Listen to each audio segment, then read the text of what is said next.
I was researching budgeting methods and I was reminded of a comment that was made on one of my earliest videos by a friend of mine. The question I had asked was, what financial concepts do you wish had been taught in schools?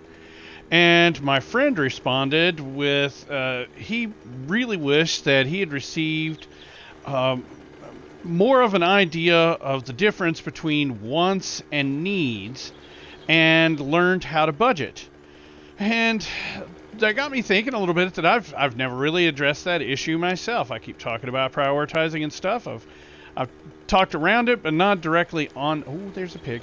Not directly on the subject. Let's hit that pig. Hey, there's a zombie too. There we go. All right. Well, generally, needs are things that we have to have in order to live and work. Things that we uh, can't really do without. We used to define that as food, shelter, and water, right? The most basic of needs. But nowadays, you need a home or apartment. You need food, of course. You need utilities. You need some sort of insurance in case shit happens. You need transportation. But of course, the trouble comes when the line gets blurry and we start to rationalize things. Wants is a little more difficult to define, actually. Wants are items that are nice to have for their luxuries, their entertainment, their extras, their toys. They're not things that we must have in order to survive. Oh, where'd the pig go? Where'd my pig go? Darn it. Don't tell me I lost my pig.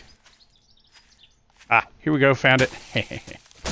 So, things that come to mind that are strictly wants are things like cable TV, expensive clothes, dining out, toys. And by toys, I mean more adult toys, although kind of any toys are wants, not needs. But toys like the game consoles and four-wheelers and, I don't know, motorcycles. That's another one people usually, I need to get a motorcycle. No, you want to get a motorcycle. Travel, entertainment, right? Concert tickets, things of that nature. So that part is simple and easy enough, okay? But maybe nobody ever really talked to you about it. I've been surprised at how many things people don't talk about or have never heard of. So the blur comes in, like I said, when we uh, are seeking after more than what is the bare minimum to be sufficient. Okay, so not just a car, but oh no, we want a luxury car or a sports car, right? Not just a house. No, we want a mansion, even though we live by ourselves and don't have anybody living with us. We want a mansion with pools and butlers, right? Not just clothes, stuff to wear, but we want Gucci and Armani, Versace, those kind of things. Hugo Boss. Not just a watch, we don't just want a cheapy $10 watch from Walmart. No, we want a Rolex. So that's where the blur comes in. So it's the difference between shepherd's pie and caviar. I used to say the old joke is wine taste and a beer pocketbook, I think, is at least one version of it. There's many. So what you have to do, the key is frugality and prioritizing, especially early on, especially when you're just starting out, until you've got your financial ducks in a row. While you're in the building phase, you want to focus on just whatever is the bare minimum that will get you by. You want some longevity out of your things. You don't want your things to wear out or break down, but you just need the bare minimum to get by. When a Yugo will do, you don't need to be buying a Bentley. So that's the biggest wisdom that I can offer when it comes to that.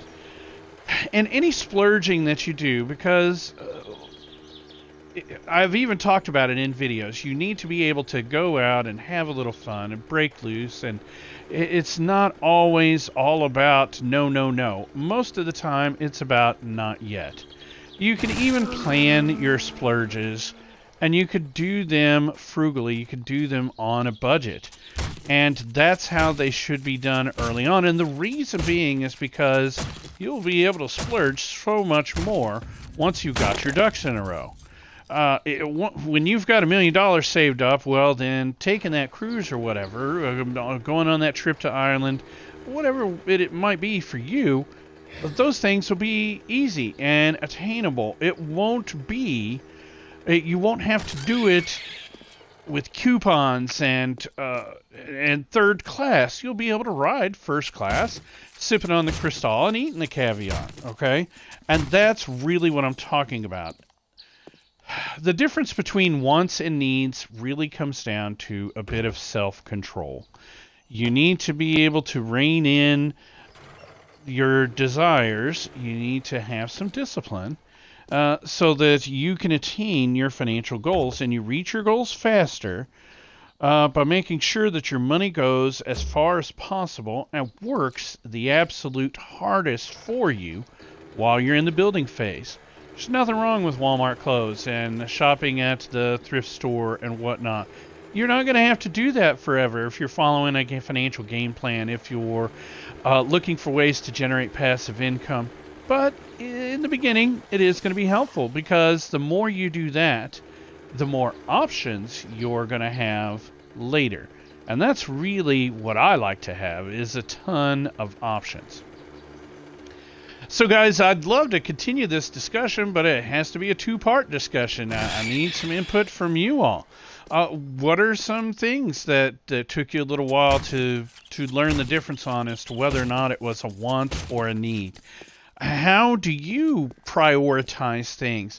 How do you hold off when you're faced with that extreme desire to just take advantage of something, or blow your money and just throw everything to the wind? What is it that helps you to stay the course and keep from getting falling down that path?